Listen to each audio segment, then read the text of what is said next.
परमात्मा श्री कृष्ण की वाणी गीता गुरु शिष्य संवाद है। अतः अर्जुन ने स्वीकार किया कि शिष्यस्तेहं साधिमाम त्वाम प्रपन्नम। भगवन, मैं आपका शिष्य हूं, आपकी शरण हूं। मुझे वो उपदेश दीजिए जिससे मैं परम श्रेय को प्राप्त हो जाऊं।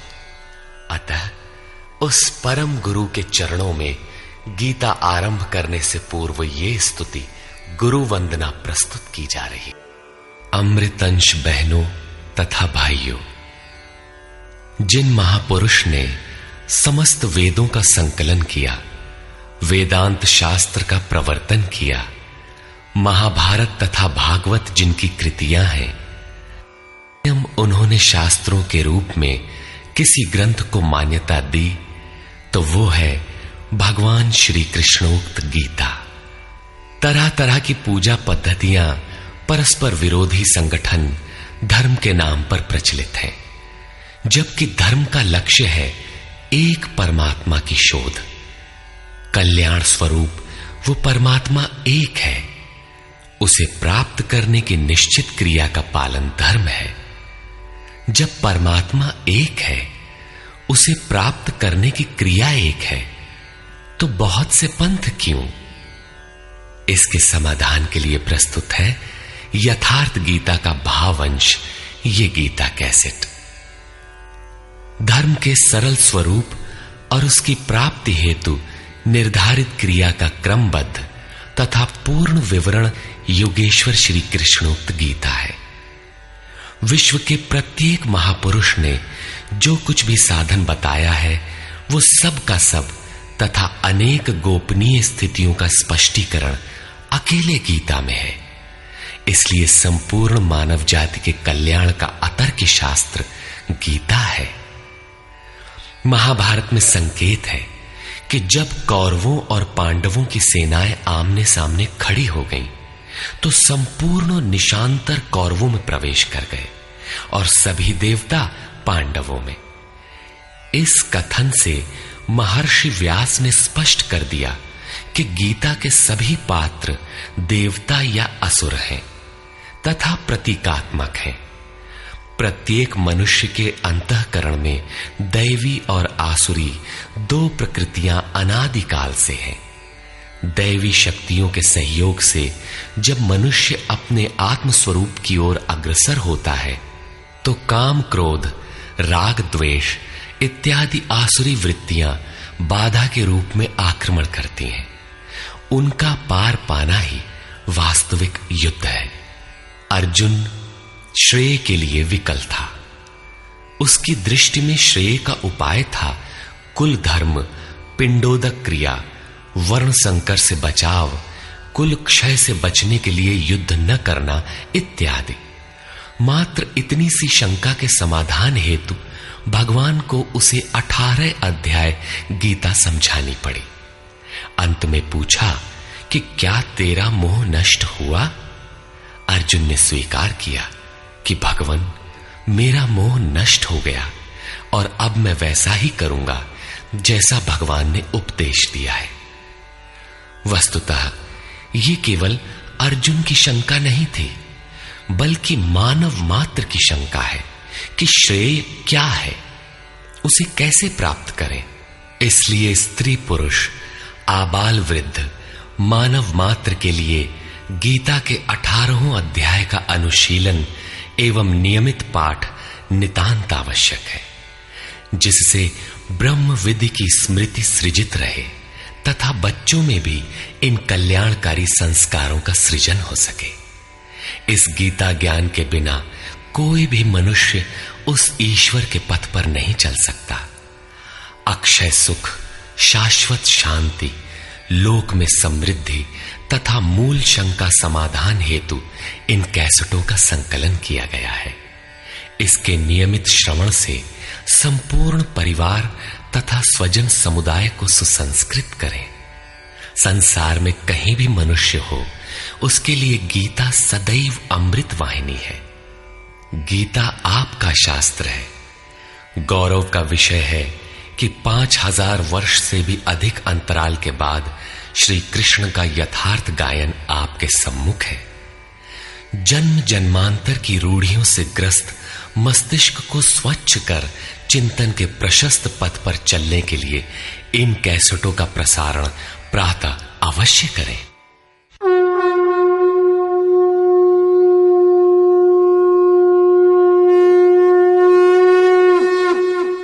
ओम श्री परमात्मने नमः। यथार्थ गीता, श्रीमद् भगवत गीता, अथ प्रथमो अध्यायः।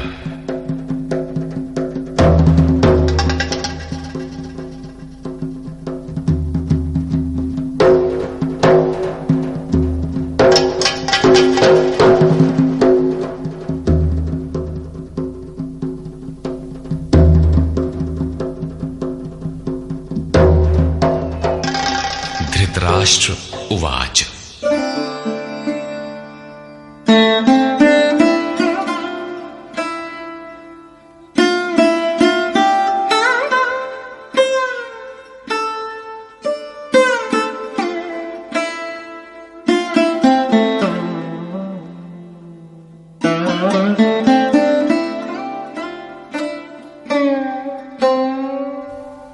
धर्मक्षेत्रे कुरुक्षेत्रे समवेता युयुत्सवः मामकाः पाण्डवाश्चैव किमकुर्वत संजय।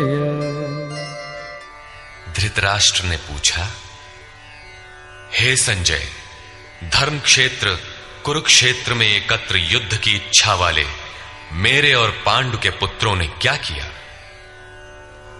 अज्ञान रूपी धृतराष्ट्र और संयम रूपी संजय। अज्ञान मन के अंतराल में रहता है। अज्ञान से आवृत मन धृतराष्ट्र जन्मांध है, किंतु संयम रूपी संजय के माध्यम से यह देखता है, सुनता है। वो समझता है कि परमात्मा ही सत्य है।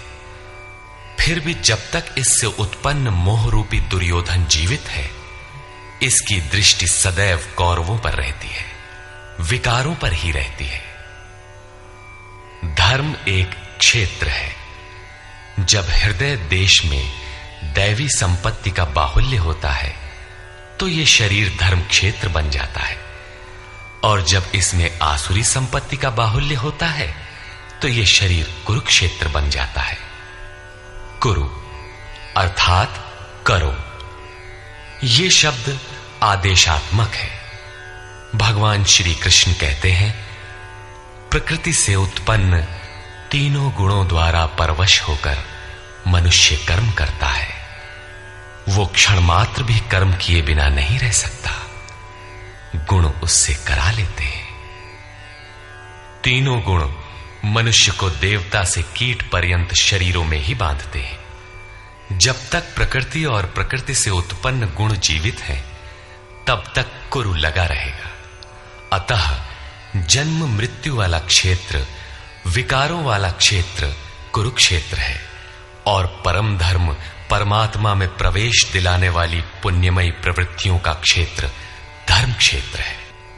पुरातत्वविद पंजाब में काशी प्रयाग के मध्य तथा अनेकानेक स्थलों पर कुरुक्षेत्र की शोध में लगे हैं, किंतु गीताकार ने स्वयं बताया है कि जिस क्षेत्र में यह युद्ध हुआ वो कहां है। इदम शरीरम कौन्तेय क्षेत्र मित्य भिधीयते। अर्जुन, ये शरीर ही क्षेत्र है, और जो इसको जानता है, इसका पार पा लेता है, वो क्षेत्रज्ञ है। आगे इन्होंने क्षेत्र का विस्तार बताया, जिसमें 10 इंद्रियां, मन, बुद्धि, अहंकार, 5 विकार और 3 गुणों का वर्णन है। शरीर ही क्षेत्र है, एक अखाड़ा है। इसमें लड़ने वाली प्रवृत्तियां 2 हैं, दैवी संपद और आसुरी संपद। पांडु की संतान और धृतराष्ट्र की संतान सजातीय और विजातीय प्रवृत्तियां। अनुभवी महापुरुष की शरण जाने पर इन दोनों प्रवृत्तियों में संघर्ष का सूत्रपात होता है। यह क्षेत्र क्षेत्रज्ञ का संघर्ष है और यही वास्तविक युद्ध है। विश्व युद्धों से इतिहास भरा पड़ा है, किंतु उनमें जीतने वालों को भी शाश्वत विजय नहीं मिलती। ये तो आपसी बदले हैं। प्रकृति का सर्वथा शमन करके प्रकृति से परे की सत्ता का दिग्दर्शन करना और उसमें प्रवेश पाना ही वास्तविक विजय है। यही एक ऐसी विजय है जिसके पीछे हार नहीं है। यही मुक्ति है जिसके पीछे जन्म मृत्यु का बंधन नहीं है। इस प्रकार अज्ञान से आच्छादित प्रत्येक मन संयम के द्वारा जानता है कि क्षेत्र क्षेत्रज्ञ के युद्ध में क्या हुआ। अब जैसा जिसके संयम का उत्थान है, वैसे वैसे उसे दृष्टि आती जाएगी। संजय उवाच। दृष्ट्वा तु पाण्डवानीकम् व्यूढम् दुर्योधनस्तदा आचार्यमुपसंगम्य राजा वचनमब्रवीत्।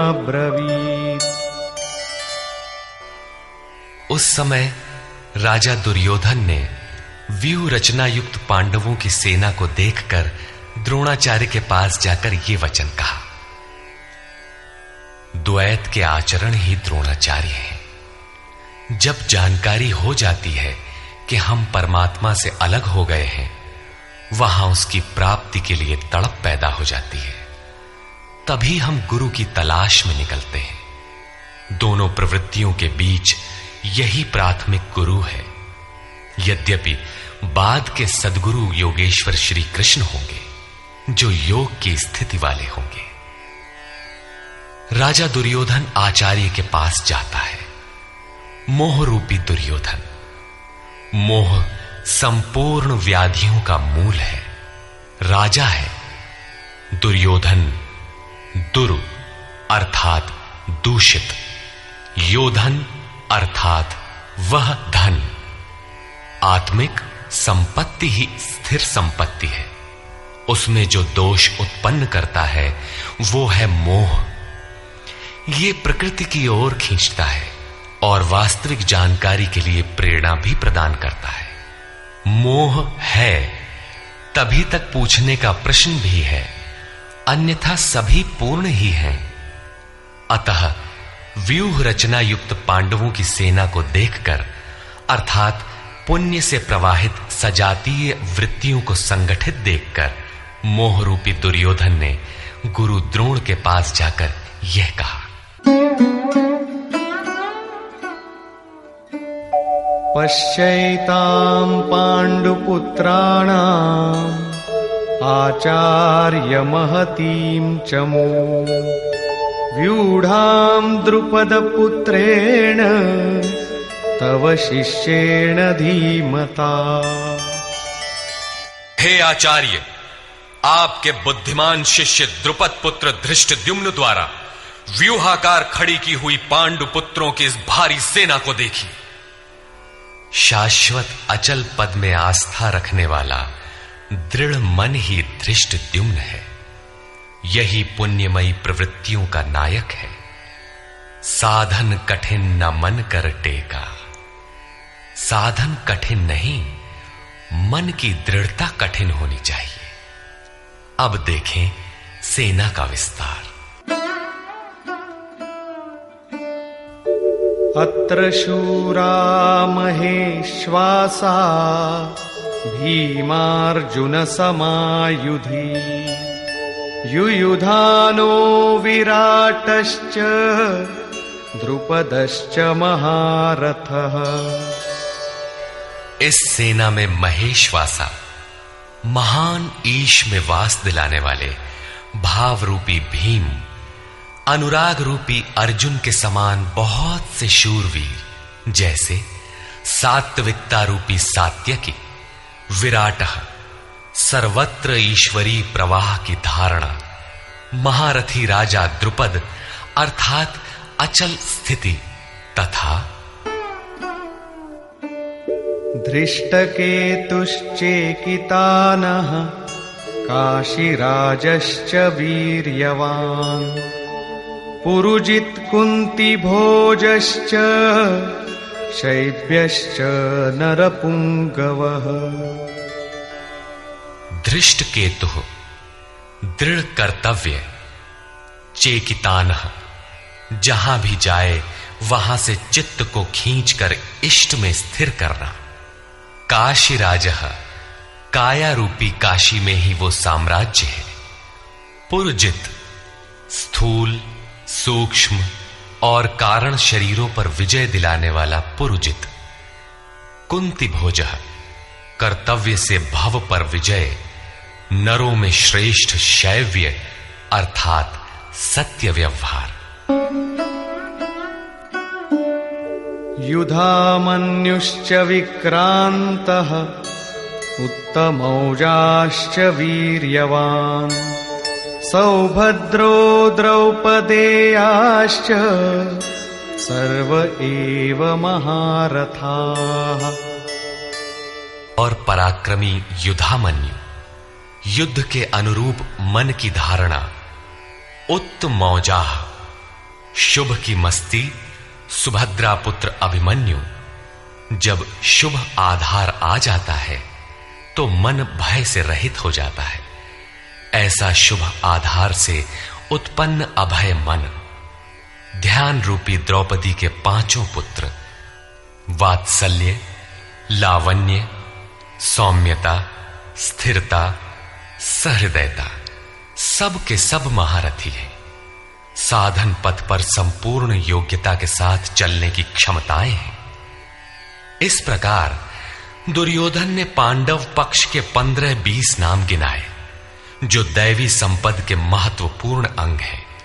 विजातीय प्रवृत्ति का राजा होते हुए भी मोह ही सजातीय प्रवृत्तियों को समझने के लिए बाध्य करता है। दुर्योधन अपना पक्ष संक्षेप में कहता है, यदि कोई बाह्य युद्ध होता तो अपनी फौज बढ़ा चढ़ा कर गिनाता, विकार कम गिनाए गए क्योंकि उन पर विजय पाना है, वे नाशवान हैं। केवल 5-7 विकार बताए गए जिनके अंतराल में संपूर्ण बहिर्मुखी प्रवृत्ति विद्यमान है, जैसे अस्माकं तु विशिष्टाये तान्निबोध द्विजोत्तम नायका मम सैन्यस्य संज्ञार्थं तान् ब्रवीमि ते। द्विजोत्तम, हमारे पक्ष में जो जो प्रधान हैं उन्हें भी आप समझ लें। आपको जानने के लिए मेरी सेना के जो नायक हैं उनको कहता हूं। बाह्य युद्ध में सेनापति के लिए द्विजोत्तम संबोधन असामयिक है। वस्तुतः गीता अंतःकरण की 2 प्रवृत्तियों का संघर्ष है जिसमें द्वैत का आचरण ही द्रोण है। जब तक हम लेश मात्र भी आराध्य से अलग हैं तब तक प्रकृति विद्यमान है, द्वैत बना है। इस द्वि पर जय पाने की प्रेरणा प्रथम गुरु द्रोणाचार्य से मिलती है।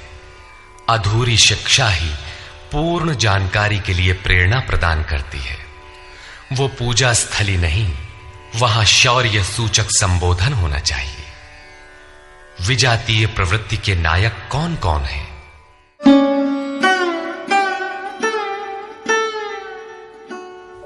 भवान् भीष्मश्च कर्णश्च कृपश्च समितिञ्जयः अश्वत्थामा विकर्णश्च सौमदत्तिस्तथैव च। एक तो स्वयं आप द्वैत के आचरण रूपी द्रोणाचार्य हैं, भ्रम रूपी पितामह भीष्म है। भ्रम इन विकारों का उद्गम है, अंत तक जीवित रहता है, इसलिए पितामह है। समूची सेना मर गई, ये जीवित था। शरशैया पर अचेत था, फिर भी जीवित था। ये है भ्रम रूपी भीष्म। भ्रम अंत तक रहता है। इसी प्रकार विजातीय कर्म रूपी कर्ण तथा संग्राम विजयी कृपाचार्य हैं। साधनावस्था में साधक द्वारा कृपा का आचरण ही कृपाचार्य है। भगवान कृपाधाम है और प्राप्ति के पश्चात संत का भी वही स्वरूप है। किंतु साधन काल में जब तक हम अलग हैं, परमात्मा अलग है। विजातीय प्रवृत्ति जीवित है, मोहमयी घिराव है। ऐसी परिस्थिति में साधक यदि कृपा का आचरण करता है तो वो नष्ट हो जाता है। सीता ने दया की तो कुछ काल लंका में प्रायश्चित करना पड़ा। विश्वामित्र दयार्द्र हुए, पतित होना पड़ा। योग सूत्रकार महर्षि पतंजलि भी यही कहते हैं, ते समाधा वुपसर्गा व्युत्थाने सिद्धयः। व्युत्थान काल में सिद्धियां प्रकट होती हैं, वे वास्तव में सिद्धियां हैं, किंतु कैवल्य प्राप्ति के लिए उतनी ही बड़ी विघ्न है जितने काम, क्रोध, लोभ, मोह इत्यादि। गोस्वामी तुलसीदास का भी यही निर्णय है। माया अनेक विघ्न करती है, रिद्धियां प्रदान करती है, यहां तक कि सिद्ध बना देती है। ऐसी अवस्था वाला साधक बगल से निकल भर जाए, मरणासन रोगी भी जी उठेगा। वो भले ठीक हो जाए, किंतु साधक उसे अपनी देन मान बैठे तो नष्ट हो जाएगा। एक रोगी के स्थान पर हजारों रोगी घेर लेंगे। भजन चिंतन का क्रम अवरुद्ध हो जाएगा और उधर बहकते बहकते प्रकृति का बाहुल्य हो जाएगा। यदि लक्ष्य दूर है और साधक कृपा करता है तो कृपा का अकेला आचरण ही समितिंजय समूची सेना को जीत लेगा। इसलिए साधक को पूर्ति पर्यंत इससे सतर्क रहना चाहिए।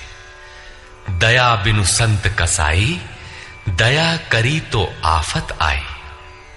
लेकिन अधूरी अवस्था में यह विजातीय प्रवृत्ति का दुर्धर्ष योद्धा है। इसी प्रकार आसक्ति रूपी अश्वत्थामा, विकल्प रूपी विकर्ण और भ्रममयी श्वास ही भूरि श्रवा है।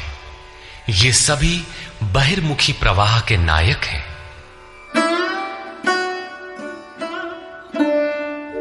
अन्ये च बहवः शूराः मदर्थे त्यक्तजीविताः नानाशस्त्र प्रहरणाः सर्वे युद्धविशारदाः।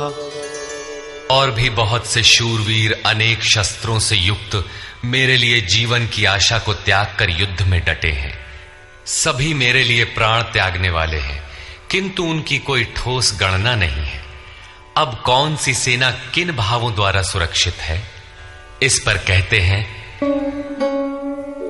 अपर्याप्तं तदस्माकं बलं भीष्माभिरक्षितं पर्याप्तं त्विदमेतेषां बलं भीमाभिरक्षितम्।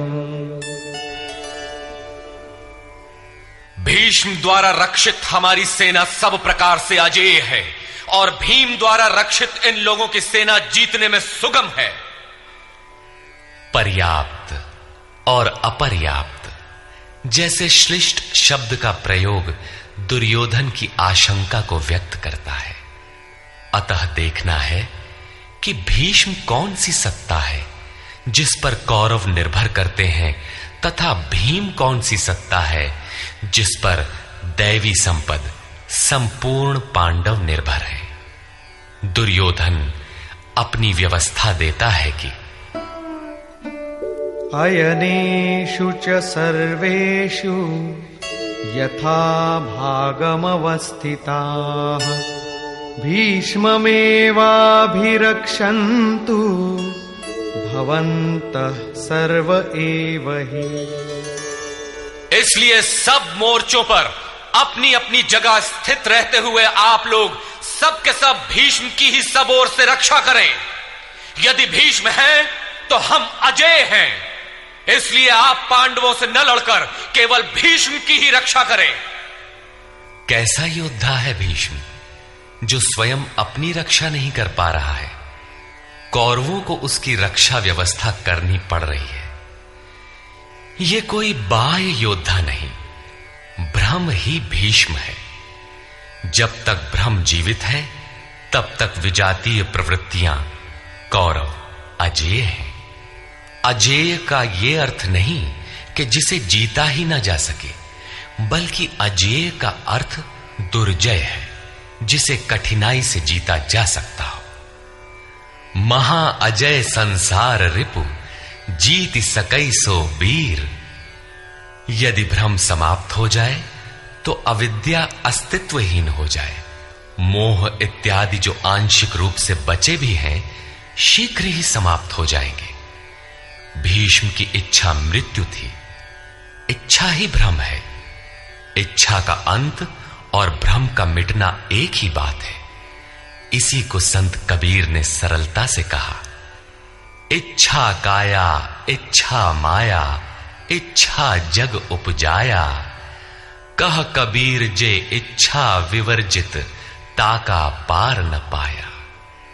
जहां भ्रम नहीं होता वो अपार और अव्यक्त है।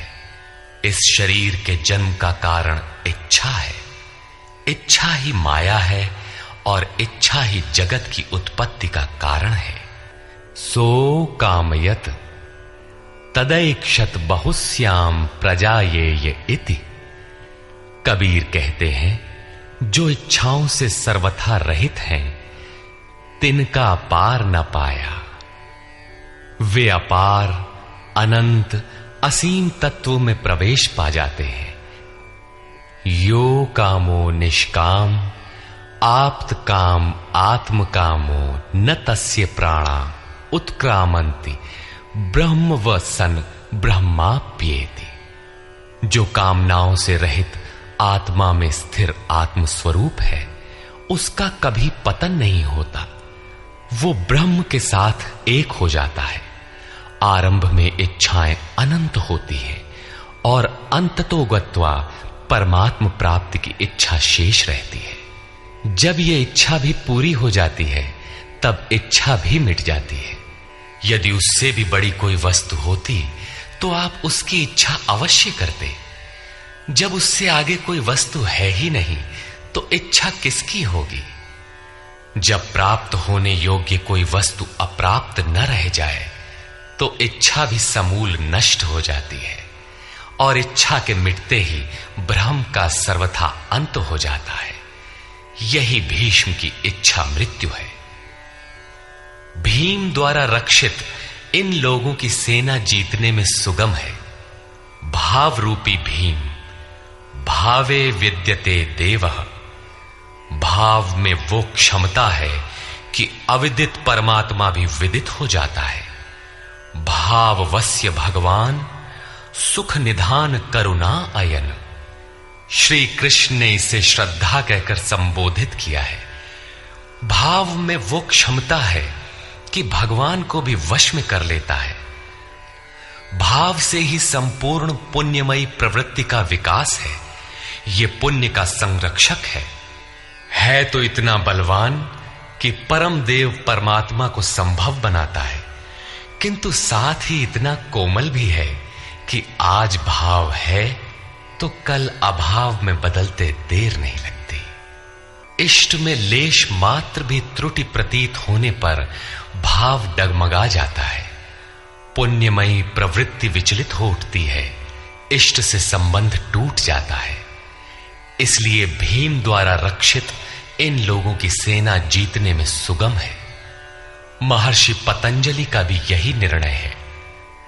स तु दीर्घकाल नैरंतर्य सत्कारा सेवितो दृढ़ भूमि। दीर्घ काल तक निरंतर श्रद्धा भक्ति पूर्वक किया हुआ साधन ही दृढ़ हो पाता है।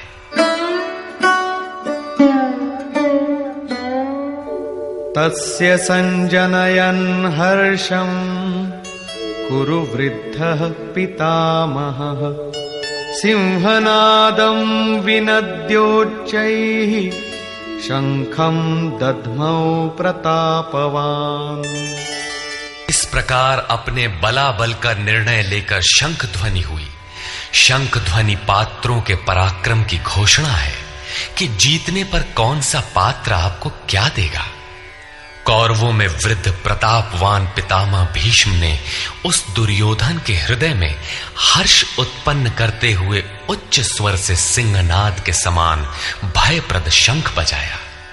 सिंह प्रकृति से भयावह पहलू का प्रतीक है। घोर जंगल के नीरव एकांत में शेर की दहाड़ कान में पड़ जाए तो रोंगटे खड़े हो जाएंगे, हृदय कांपने लगेगा। यद्यपि शेर आपसे मीलों दूर है। भय प्रकृति में होता है, परमात्मा में नहीं। वो तो अभय सत्ता है। ब्रह्म रूपी भीष्म यदि विजयी होता है तो प्रकृति के जिस भयारण्य में आप हैं उससे भी अधिक भय के आवरण में बांध देगा। भय की एक परत और बढ़ जाएगी, भय का आवरण घना हो उठेगा। ये भ्रम इसके अतिरिक्त और कुछ नहीं दे सकेगा।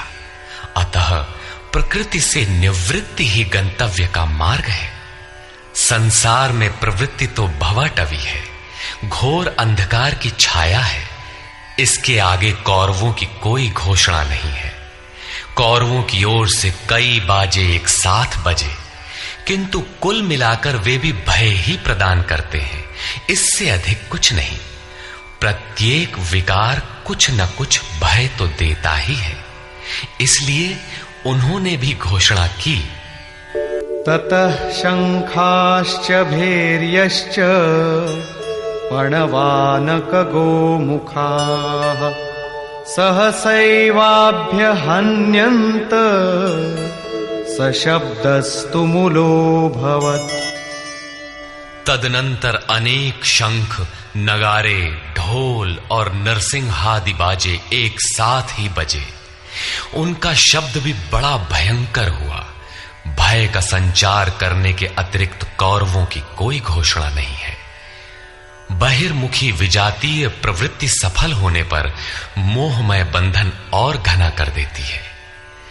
अब पुण्यमयी प्रवृत्तियों की ओर से घोषणाएं हुई, जिनमें पहली घोषणा योगेश्वर श्री कृष्ण की है।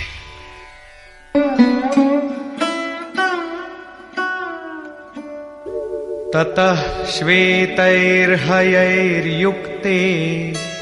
महती स्यन्दने स्थितौ माधव पांडवश्चैव दिव्यौ शंखौ प्रदध्मतु।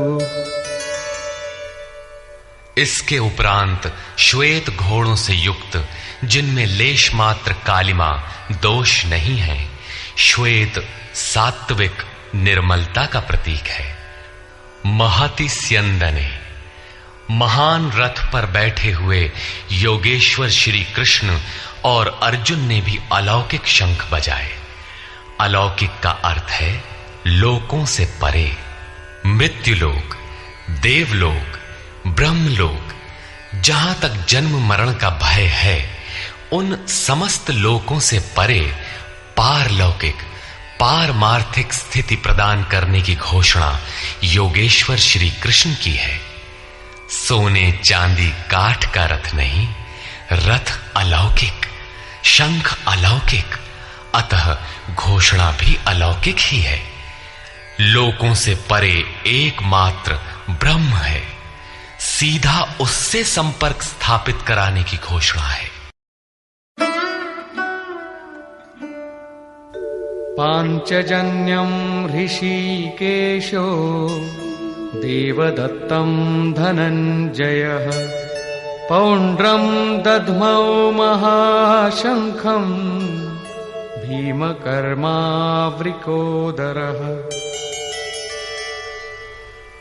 ऋषिकेशः, जो हृदय के सर्वस्व ज्ञाता है, उन कृष्ण ने 5 जन्य शंख बजाया। पांचों ज्ञानेंद्रियों को पंच तन्मात्राओं शब्द, स्पर्श, रूप, रस, गंध के रसों से समेटकर अपने जन भक्त की श्रेणी में ढालने की घोषणा की। विकराल रूप से बहकती हुई इंद्रियों को समेटकर उन्हें अपने सेवक की श्रेणी में खड़ा कर देना हृदय से प्रेरक सद्गुरु की देन है। श्री कृष्ण एक योगेश्वर सद्गुरु थे। शिष्यस्ते हम, भगवन मैं आपका शिष्य हूं।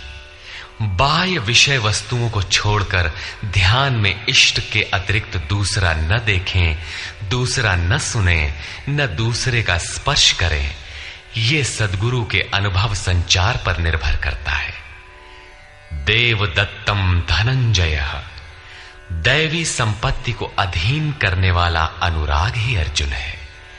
इष्ट के अनुरूप लगाव जिसमें विरह, वैराग्य, अश्रुपात हो। गदगद गिरा नयन बह नीरा, रोमांच हो। इष्ट के अतिरिक्त अन्य विषय वस्तु का लेश मात्र टकराव न होने पाए, उसी को अनुराग कहते हैं। यदि यह सफल होता है तो परम देव परमात्मा में प्रवेश दिलाने वाली दैवी संपद पर आधिपत्य प्राप्त कर लेता है। इसी का दूसरा नाम धनंजय भी है। एक धन तो बाहरी संपत्ति है जिससे शरीर निर्वाह की व्यवस्था होती है। आत्मा से इसका कोई संबंध नहीं है। इससे परे स्थिर आत्मिक संपत्ति ही निज संपत्ति है। बृहदारण्य कोपनिषद में याज्ञवल्क्य ने मैत्रेयी को यही समझाया कि धन से संपन्न पृथ्वी के स्वामित्व से भी अमृतत्व की प्राप्ति नहीं हो सकती। उसका उपाय आत्मिक संपत्ति है। भयानक कर्म वाले भीमसेन ने पौंड्र अर्थात प्रीति नामक महाशंख बजाया। भाव का उद्गम और निवास स्थान हृदय है, इसलिए इसका नाम वृकोदर है। आपका भाव लगाव बच्चे में होता है, किंतु वस्तुतः वो लगाव आपके हृदय में है जो बच्चे में जाकर मूर्त होता है। ये भाव अथाह और महान बलशाली है। उसने प्रीति नामक महाशंख बजाया। भाव में ही वो प्रीति निहित है, इसीलिए भीम ने पौंड्र प्रीति नामक महाशंख बजाया।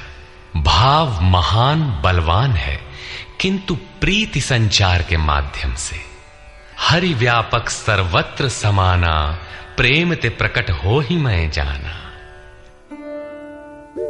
अनंत विजयम राजा कुंती पुत्रो युधिष्ठिरः नकुलः सहदेवश्च सुघोषमणिपुष्पकौ।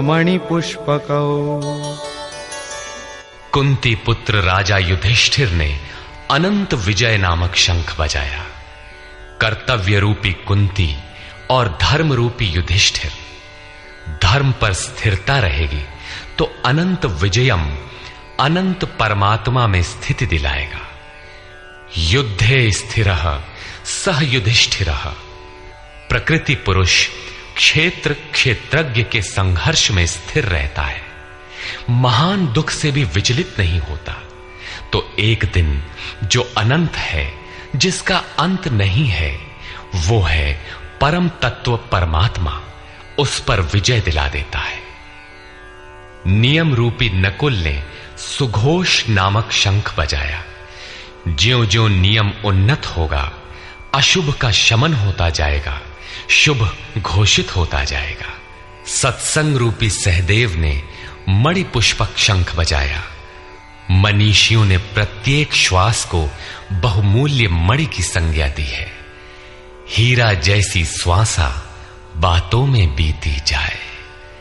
एक सत्संग तो वो है जो आप सत्पुरुषों की वाणी से सुनते हैं, किंतु यथार्थ सत्संग आंतरिक है।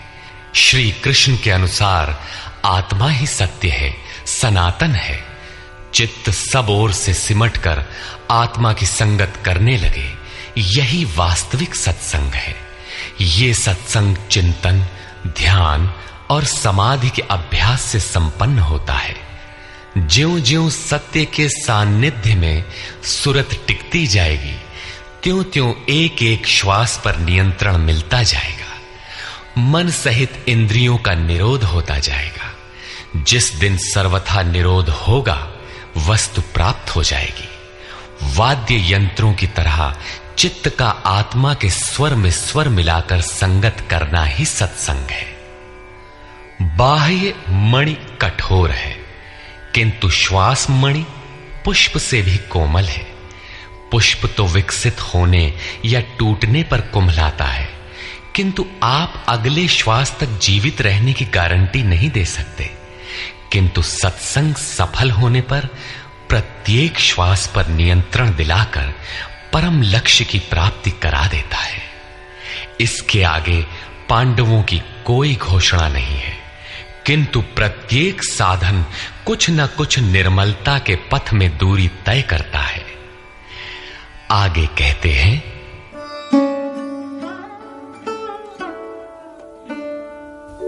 काश्यश्च परमेश्वासः शिखण्डी च महारथः धृष्टद्युम्नो विराटश्च सात्यकिश्चापराजितः।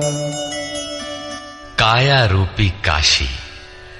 पुरुष जब सब ओर से मन सहित इंद्रियों को समेटकर काया में ही केंद्रित करता है, तो परमेश्वासः परम ईश में वास का अधिकारी हो जाता है।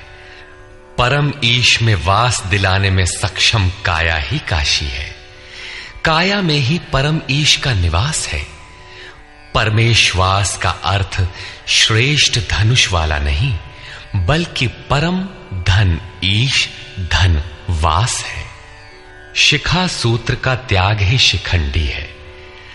आजकल लोग सिर के बाल कटा लेते हैं और सूत्र के नाम पर गले की जनेऊ हटा लेते हैं, अग्नि जलाना छोड़ देते हैं। हो गया सन्यास उनका।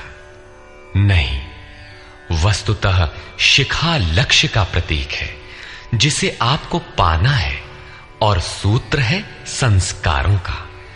जब तक आगे परमात्मा को पाना शेष है, पीछे संस्कारों का सूत्रपात लगा हुआ है, तब तक त्याग कैसा, सन्यास कैसा? अभी तो चलने वाले पथिक हैं। जब प्राप्तव्य प्राप्त हो जाए, पीछे लगे हुए संस्कारों की डोर कट जाए, ऐसी अवस्था में ब्रह्म सर्वथा शांत हो जाता है। इसलिए शिखंडी ही ब्रह्म रूपी भीष्म का विनाश करता है। शिखंडी चिंतन पथ की विशिष्ट योग्यता है, महारथी है। धृष्टद्युम्न दृढ़ और अचल मन तथा विराटः सर्वत्र विराट ईश्वर का प्रसार देखने की क्षमता इत्यादि दैवी संपद के प्रमुख गुण हैं। सात्विकता ही सात्य की है। सत्य के चिंतन की प्रवृत्ति अर्थात सात्विकता यदि बनी है तो कभी गिरावट नहीं आने पाएगी। इस संघर्ष में पराजित नहीं होने देगी। द्रुपदो द्रौपदेयाश्च सर्वशः पृथिवीपते सौभद्रश्च महाबाहुः शंखान् दद्मुः पृथक् पृथक्। अचल पददायक द्रुपद और ध्यान रूपी द्रौपदी के पांचों पुत्र सहृदयता, वात्सल्य, लावण्य, सौम्यता इत्यादि साधन में महान सहायक महारथी हैं, तथा बड़ी भुजा वाला अभिमन्यु, इन सब ने पृथक पृथक शंख बजाए। भुजा कार्य क्षेत्र का प्रतीक है। जब मन भय से रहित हो जाता है तो उसकी पहुंच दूर तक हो जाती है। हे राजन, इन सब ने अलग अलग शंख बजाए। कुछ न कुछ दूरी सभी तय कराते हैं। इनका पालन आवश्यक है, इसलिए इनके नाम गिनाए। इसके अतिरिक्त कुछ दूरी ऐसी भी है जो मन बुद्धि से परे है। भगवान स्वयं ही अंतःकरण में विराज कर तय कराते हैं। इधर दृष्टि बनकर आत्मा से खड़े हो जाते हैं और सामने स्वयं खड़ा होकर अपना परिचय करा लेते हैं। सघोषोधार्तराष्ट्राणाम् हृदयानि व्यदारयत् नभश्च पृथिवीं चैव तुमुलो व्यनुनादयन्। उस घोर शब्द ने आकाश और पृथ्वी को भी शब्दायमान करते हुए धृतराष्ट्र पुत्रों के हृदय विदीर्ण कर दिए। सेना तो पांडवों की ओर भी थी, किंतु हृदय विदीर्ण हुए धृतराष्ट्र पुत्रों के। वस्तुतः पांचजन्य दैवी शक्ति पर आधिपत्य, अनंत पर विजय, अशुभ का शमन और शुभ की घोषणा धारावाही होने लगे तो कुरुक्षेत्र आसुरी संपद, बहिर्मुखी प्रवृत्तियों का हृदय विदीर्ण हो जाएगा। उनका बल शनैः शनैः क्षीण होने लगता है। सर्वथा सफलता मिलने पर मोहमयी प्रवृत्तियां सर्वथा शांत हो जाती हैं।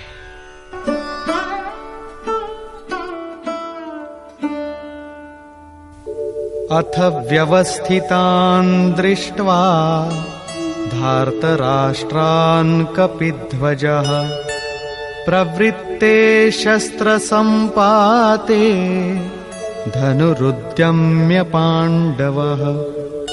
ऋषिकेशं तदा वाक्यम् इदमाह महीपते सेनयोरुभयोर्मध्ये रथं स्थापयमेच्युत। संयम रूपी संजय ने अज्ञान से आवृत मन को समझाया कि हे राजन, उसके उपरांत कपिध्वजः, वैराग्य रूपी हनुमान, वैराग्य ही ध्वज है जिसका।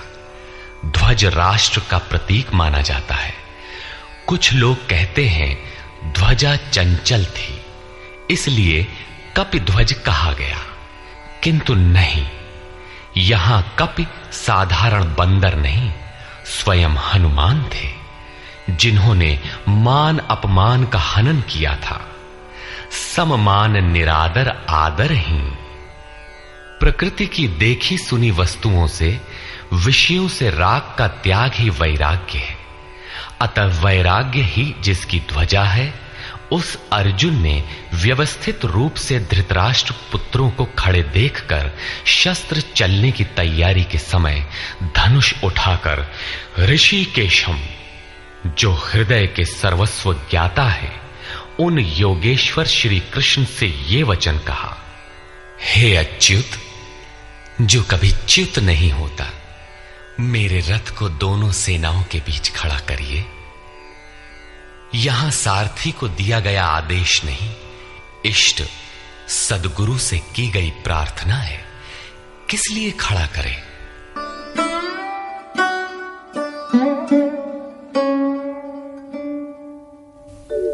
यावदेतान्निरीक्षेऽहम् योद्धुकामानवस्थितान् कैर्मया सह योद्धव्यम् अस्मिन् रणसमुद्यमे। जब तक मैं इन स्थित हुए युद्ध की कामना वालों को अच्छी प्रकार देख न लूं कि इस युद्ध के उद्योग में मुझे किन किन के साथ युद्ध करना योग्य है, इस युद्ध व्यापार में मुझे किन किन के साथ युद्ध करना है। योत्स्यमानानवेक्षेऽहम् य एतेऽत्र समागताः धार्तराष्ट्रस्य दुर्बुद्धेर्युद्धे प्रियचिकीर्षवः। दुर्बुद्धि दुर्योधन का युद्ध में कल्याण चाहने वाले जो ये राजा लोग इस सेना में आए हैं, उन युद्ध करने वालों को मैं देखूंगा, इसलिए खड़ा करें। मोह रूपी दुर्योधन, मोहमयी प्रवृत्तियों का कल्याण चाहने वाले जो राजा इस युद्ध में आए हैं, उनको मैं देख लूं। संजय उवाच।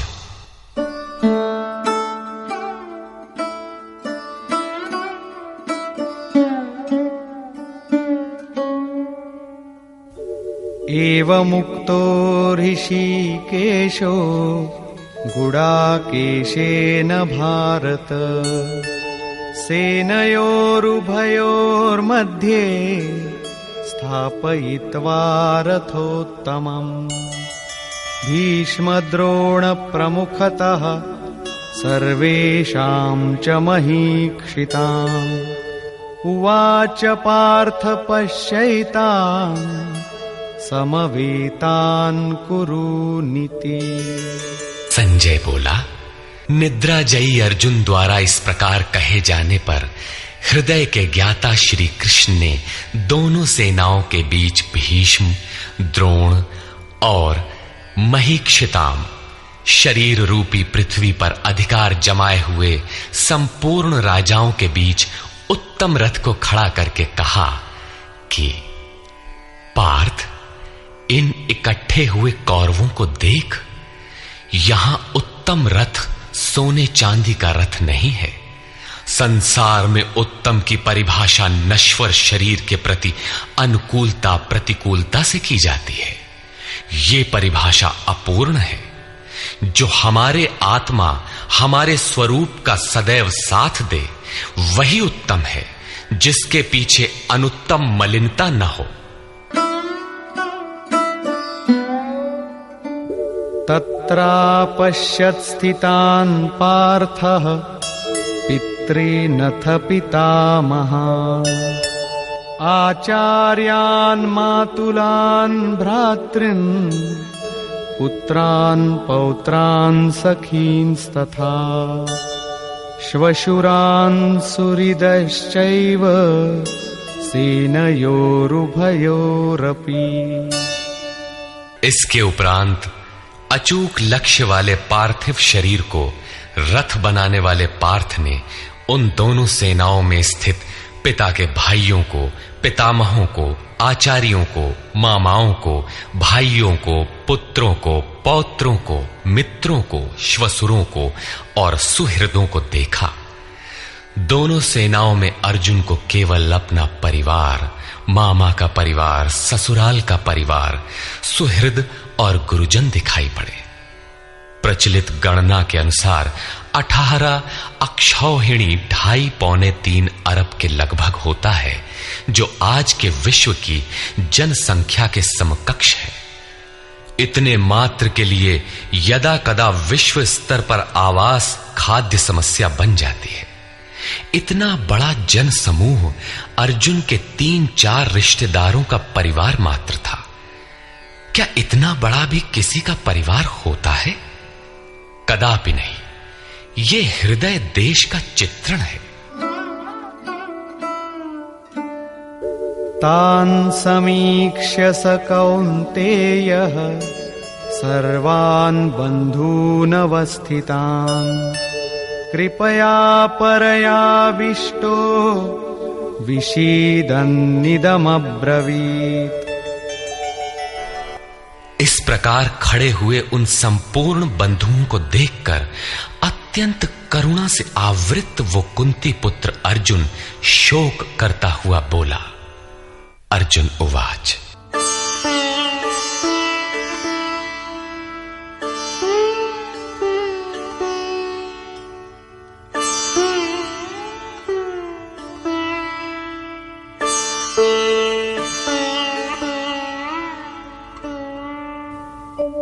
दृष्ट्वेमं स्वजनं कृष्ण युयुत्सुं समुपस्थितम् सीदन्ति मम गात्राणि मुखं च परिशुष्यति वेपथुश्च शरीरे मे रोमहर्षश्च जायते। हे कृष्ण, इस युद्ध की इच्छा वाले खड़े हुए स्वजन समुदाय को देखकर मेरे अंग शिथिल हुए जाते हैं, मुख सूखा जाता है और मेरे शरीर में कंप तथा रोमांच हो रहा है। इतना ही नहीं, गांडीवं स्रंसते हस्तात् त्वक्चैव परिदह्यते न च शक्नोम्यवस्थातुम् भ्रमतीव च मे मनः। हाथ से गांडीव गिरता है, त्वचा भी जल रही है। अर्जुन को ज्वर सा हो आया, संतप्त हो उठा कि ये कैसा युद्ध है जिसमें स्वजन ही खड़े हैं। अर्जुन को भ्रम हो गया। वो कहता है, अब मैं खड़ा रह पाने में भी अपने को असमर्थ पा रहा हूं, अब आगे देखने की सामर्थ्य नहीं है। निमित्तानि च पश्यामि विपरीतानि केशव न च श्रेयोनुपश्यामि हत्वा स्वजनमाहवे। हे केशव, इस युद्ध का लक्षण भी विपरीत ही देखता हूं। युद्ध में अपने कुल को मारकर परम कल्याण भी नहीं देखता हूं। कुल को मारने से कल्याण कैसे होगा?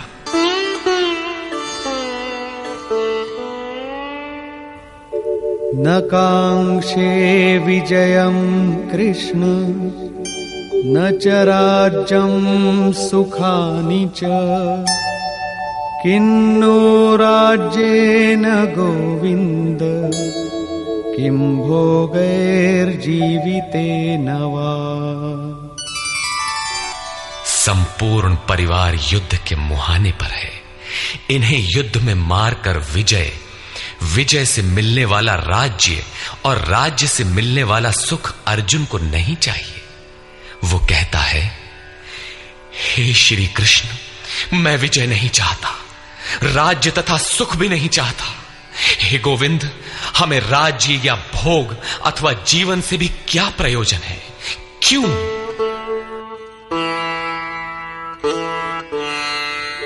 येषामर्थे काङ्क्षितं नो राज्यं भोगाः सुखानि च तैमेव स्थिता युद्धे प्राणान् त्यक्त्वा धनानि च।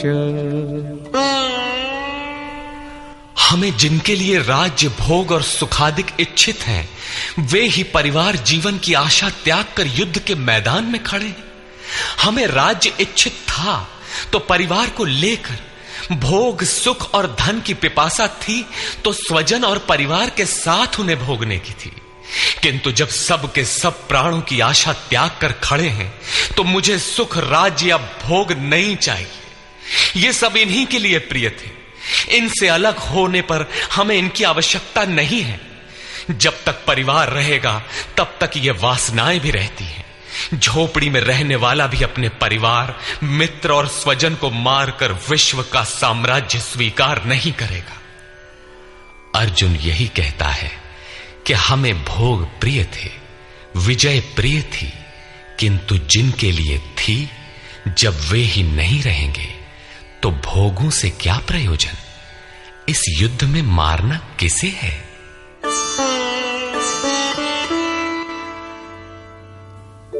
आचार्याः पितरः पुत्राः तथैव च पितामहाः मातुलाः श्वशुराः पौत्राः शालाः संबंधिनस्तथा।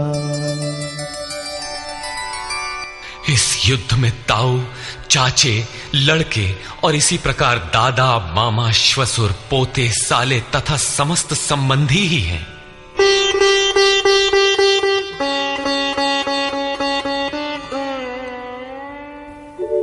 एतान्न हन्तुमिच्छामि घ्नतोऽपि मधुसूदन अपि त्रैलोक्यराज्यस्य हेतो किन्नु मही कृते। हे मधुसूदन, मुझे मारने पर भी अथवा 3 लोक के राज्य के लिए भी मैं इन सबको मारना नहीं चाहता। फिर पृथ्वी के लिए कहना ही क्या? 18 अक्षौहिणी सेना में अर्जुन को अपना परिवार ही दिखाई पड़ा। इतने अधिक स्वजन वास्तव में क्या हैं? वस्तुतः अनुराग ही अर्जुन है। भजन के आरंभ में प्रत्येक अनुरागी के समक्ष यही समस्या रही है। सभी चाहते हैं कि हम भजन करें, उस परम सत्य को पालें, किंतु किसी अनुभवी सद्गुरु के संरक्षण में कोई अनुरागी जब क्षेत्रज्ञ के संघर्ष को समझता है कि हमें किन से लड़ना है, तो वो हताश हो जाता है। वो चाहता है कि हमारे पिता का परिवार, ससुराल का परिवार, मामा का परिवार, सुहृद, मित्र और गुरुजन साथ रहे, सभी सुखी रहें और इन सब की व्यवस्था करते हुए हम परमात्म स्वरूप की प्राप्ति भी कर लें। किंतु जब वो समझता है कि आराधना में अग्रसर होने के लिए परिवार छोड़ना होगा, इन संबंधों का मोह समाप्त करना होगा, तो वो अधीर हो उठता है। पूज्य महाराज जी कहा करते थे, मरना और साधु होना बराबर है। साधु के लिए सृष्टि में दूसरा कोई जीवित है भी, किंतु घर वालों के नाम पर कोई नहीं है। यदि कोई है तो लगाव है, मोह समाप्त कहां हुआ? जहां तक लगाव है, उसका पूर्ण त्याग, उस लगाव के अस्तित्व मिटने पर ही उसकी विजय है। इन संबंधों का प्रसार ही तो जगत है, अन्यथा जगत में हमारा क्या है? तुलसीदास कहे चिद विलास जग, बूझत बूझत बूझ है। मन का प्रसार ही जगत है। योगेश्वर कृष्ण ने भी मन के प्रसार को ही जगत कहकर संबोधित किया। जिसने इसके प्रभाव को रोक लिया, उसने चराचर जगत ही जीत लिया। इहैव तैर्जितः सर्गो येषां साम्ये स्थितम मनः। केवल अर्जुन अधीर था, ऐसी बात नहीं है। अनुराग सबके हृदय में है। प्रत्येक अनुरागी अधीर होता है, उसे संबंधी याद आने लगते हैं। पहले वो सोचता था कि भजन से कुछ लाभ होगा तो ये सब सुखी होंगे, इनके साथ रहकर उसे भोगेंगे। जब ये साथ ही नहीं रहे तो सुख लेकर क्या करेंगे? अर्जुन की दृष्टि राज्य सुख तक ही सीमित थी। वो त्रिलोकी के साम्राज्य को ही सुख की पराकाष्ठा समझता था। इसके आगे भी कोई सत्य है, इसकी जानकारी अर्जुन को अभी नहीं है। निहत्य धार्तराष्ट्रान्नः का प्रीति स्याज्जनार्दन पापमेवाश्रयेदस्मान् हत्वैतानाततायिनः। हे जनार्दन, धृतराष्ट्र के पुत्रों को मारकर भी हमें क्या प्रसन्नता होगी? जहां धृतराष्ट्र अर्थात धृष्टता का राष्ट्र है, उससे उत्पन्न मोह रूपी दुर्योधन इत्यादि को मारकर भी हमें क्या प्रसन्नता होगी? इन आतताइयों को मारकर हमें पाप ही तो लगेगा। जो जीवन यापन के तुच्छ लाभ के लिए अनीति अपनाता है, वो आतताई कहलाता है। किंतु वस्तुतः इससे भी बड़ा आतताई वो है जो आत्मा के पथ में अवरोध उत्पन्न करता है। आत्मदर्शन में बाधक काम, क्रोध, लोभ, मोह आदि का समूह ही आतताई है। तस्मान्नार्हा वयं हन्तुं धार्तराष्ट्रान् स्वबान्धवान् स्वजनं हि कथं हत्वा सुखिनः स्याम माधव। इससे हे माधव, अपने बांधव धृतराष्ट्र के पुत्रों को मारने के लिए हम योग्य नहीं हैं। स्वबांधव कैसे? वे तो शत्रु थे ना। वस्तुतः शरीर के रिश्ते अज्ञान से उत्पन्न होते हैं। ये मामा है, ससुराल है, स्वजन समुदाय है, ये सब अज्ञान ही तो है। जब शरीर ही नश्वर है तब इसके रिश्ते ही कहां रहेंगे? मोह है तभी तक सुहृद है, हमारा परिवार है, हमारी दुनिया है। मोह नहीं तो कुछ भी नहीं। इसीलिए वे शत्रु भी अर्जुन को स्वजन दिखाई पड़े। वो कहता है कि अपने कुटुंब को मारकर हम कैसे सुखी होंगे? यदि अज्ञान और मोह न रहे तो कुटुंब का अस्तित्व न हो। यह अज्ञान ज्ञान का प्रेरक भी है। भर्तृहरि, तुलसी इत्यादि अनेक महानुभावों को वैराग्य की प्रेरणा पत्नी से मिली, तो कोई सौतेली मां के व्यवहार से खिन्न होकर वैराग्य पथ पर अग्रसर हुआ दिखाई देता है।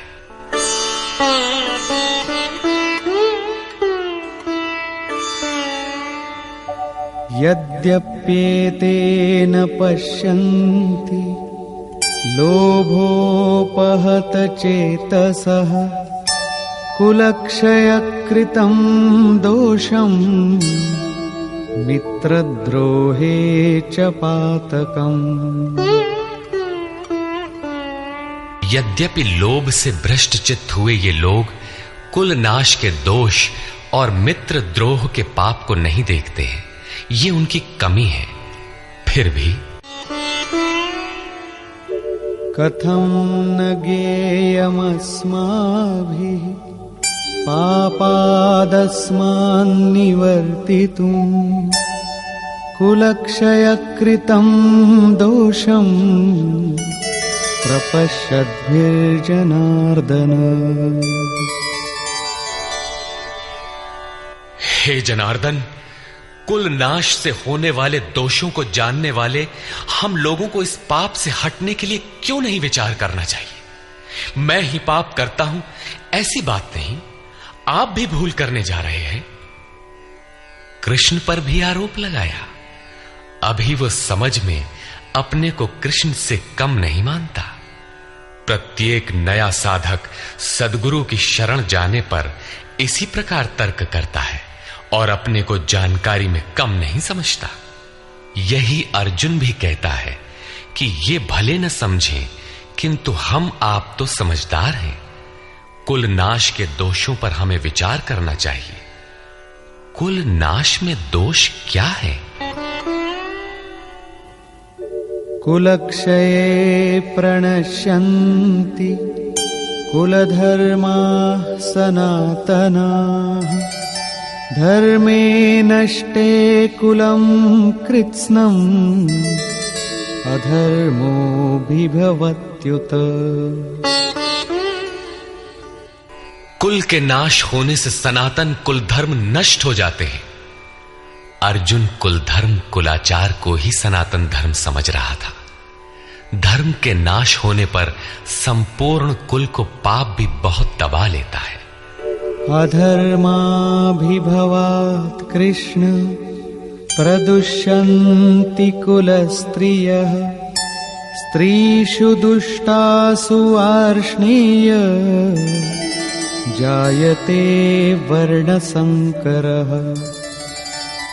हे कृष्ण, पाप के अधिक बढ़ जाने से कुल की स्त्रियां दूषित हो जाती हैं। हे वार्ष्णेय, स्त्रियों के दूषित होने पर वर्ण संकर उत्पन्न होता है। अर्जुन की मान्यता थी कि कुल की स्त्रियों के दूषित होने से वर्ण संकर होता है, किंतु श्री कृष्ण ने इसका खंडन करते हुए आगे बताया कि मैं अथवा स्वरूप में स्थित महापुरुष यदि आराधना क्रम में भ्रम उत्पन्न कर दे तब वर्ण संकर होता है। वर्ण संकर के दोषों पर अर्जुन प्रकाश डालता है।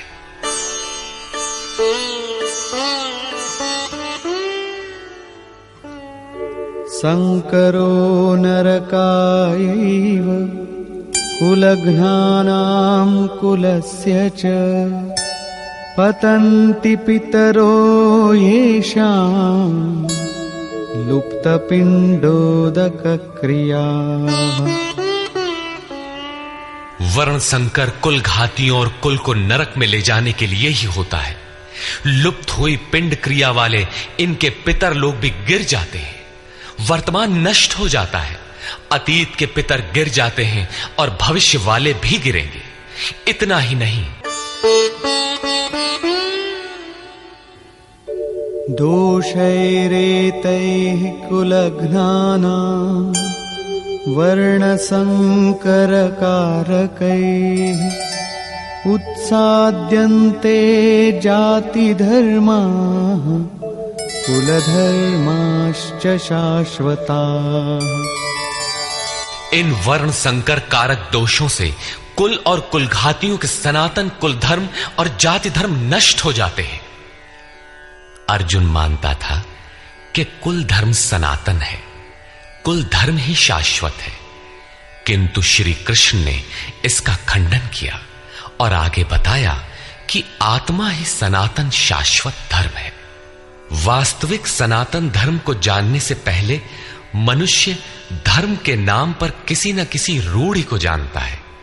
ठीक इसी प्रकार अर्जुन भी जानता है जो कृष्ण के शब्दों में एक रूढ़ि है।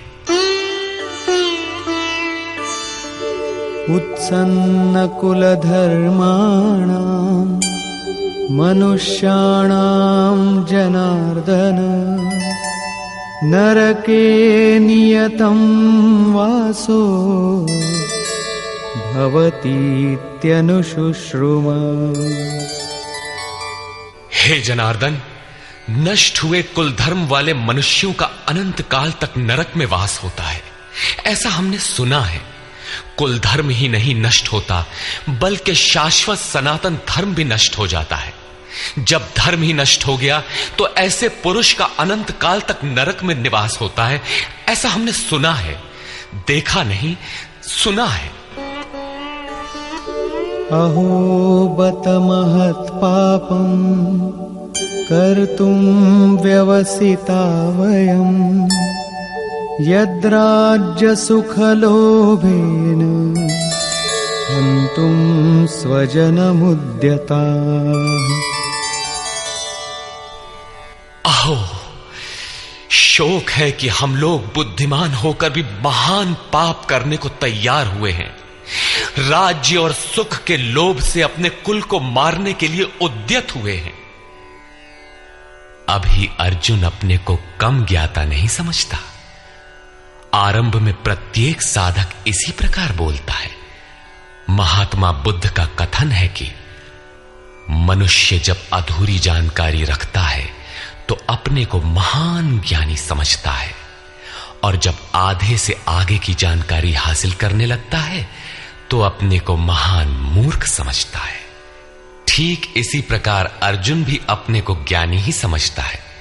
वो कृष्ण को ही समझाता है कि उस पाप से परम कल्याण हो, ऐसी बात भी नहीं।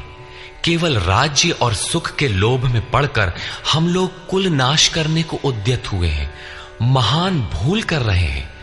हम ही भूल कर रहे हैं ऐसी बात नहीं, आप भी भूल कर रहे हैं। एक धक्का कृष्ण को भी दिया। अंत में अर्जुन अपना निर्णय देता है। यदि माम प्रतीकारम् अशस्त्रं शस्त्रपाणयः धार्तराष्ट्रारणे हन्युः तन्मे क्षेमतरं भवेत्। यदि मुझ शस्त्र रहित न सामना करने वाले को शस्त्रधारी धृतराष्ट्र के पुत्र रण में मारे तो उनका वो मारना भी मेरे लिए अति कल्याणकारक होगा। इतिहास तो कहेगा कि अर्जुन समझदार था, जिसने अपनी बलि देकर युद्ध बचा लिया। लोग प्राणों की आहुति दे डालते हैं कि भोले भाले मासूम बच्चे सुखी रहें, कुल तो बचा रहे। मनुष्य विदेश चला जाए, वैभवपूर्ण प्रासाद में रहे, किंतु 2 दिन बाद उसे अपनी छोड़ी हुई झोपड़ी याद आने लगती है। मोह इतना प्रबल होता है। इसीलिए अर्जुन कहता है कि शस्त्रधारी धृतराष्ट्र के पुत्र मुझ न प्रतिकार करने वाले को रण में मार दे, तब भी वो मेरे लिए अति कल्याणकारी होगा, ताकि लड़के तो सुखी रहें। संजय उवाच। एवमुक्त्वार्जुनः संख्ये रथोपस्थ उपाविशत् विसृज्य सशरं चापं शोकसंविघ्नमानसः।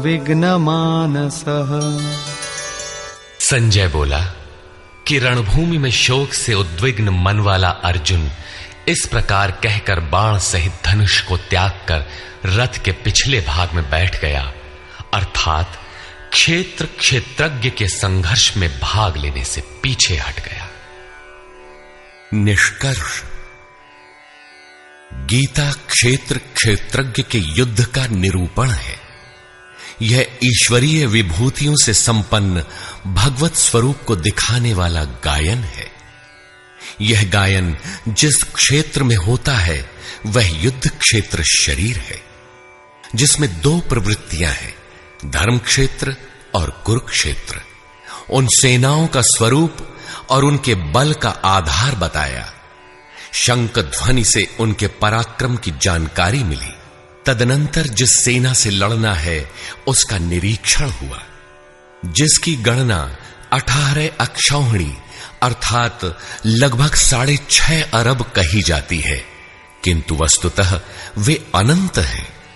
प्रकृति के दृष्टिकोण दो हैं, एक इष्टोन्मुखी प्रवृत्ति दैवी संपद, दूसरी बहिर्मुखी प्रवृत्ति आसुरी संपद। दोनों प्रकृति ही हैं।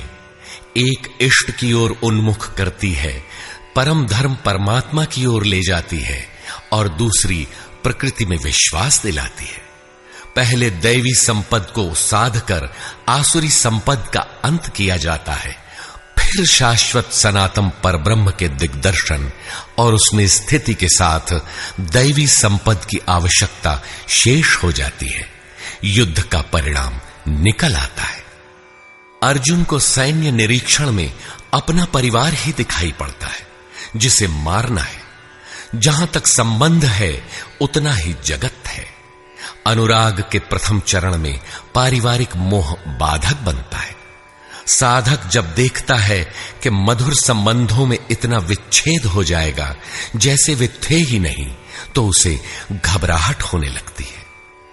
स्वजनासक्ति को मारने में उसे अकल्याण दिखाई देने लगता है।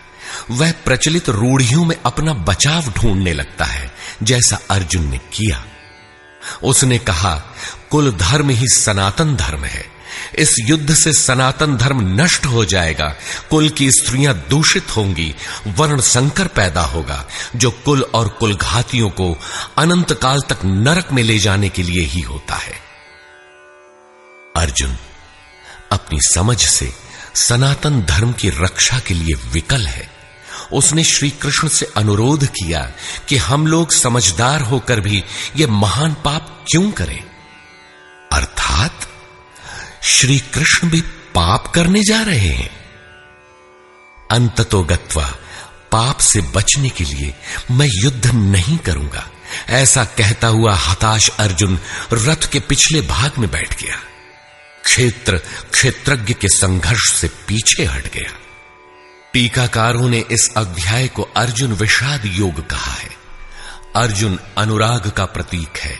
सनातन धर्म के लिए विकल होने वाले अनुरागी का विषाद योग का कारण बनता है। यही विषाद मनु को हुआ था। हृदय बहुत दुख लाग, जन्म गयऊ हरि भगति बिनु। संशय में पड़कर ही मनुष्य विषाद करता है। उसे संदेह था कि वर्ण संकर पैदा होगा जो नरक में ले जाएगा। सनातन धर्म के नष्ट होने का भी उसे विषाद था। अतः संशय विषाद योग का सामान्य नामकरण इस अध्याय के लिए उपयुक्त है। अतः ओम तत्सदिति श्रीमद् भगवद गीता सूपनिषत्सु ब्रह्म विद्यायाम योग शास्त्रे श्री कृष्णार्जुन संवादे संशय विषाद योगो नाम प्रथमोऽध्यायः।